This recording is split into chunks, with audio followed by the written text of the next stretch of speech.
মেয়েদের খেলা উঠে যাচ্ছিল, গ্রাম বাংলা মেয়েদের খেলা উঠে যাচ্ছিল। এই সৎরাই সীতা অন্তরা সাদিয়া চাপ করায় কিন্তু আজকে তৃণমূল ফুটবলকে বেঁচে রাখছে। জার্সি নাম্বার 9 রাজশাহী আক্রমণ, জার্সি নাম্বার 9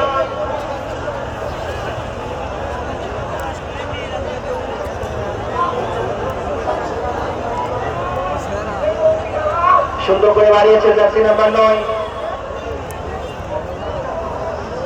হাবিবা, হাবিবা থেকে জার্সি নাম্বার 7 হাবিবা, হাবিবা থেকে জার্সি নাম্বার 6 সাদিয়া জয়পুরের তারকা, এখানে বাড়িয়ে দিয়েছে তার সতীর্থ উদ্দেশ্যে ক্রস করে দিয়েছে রে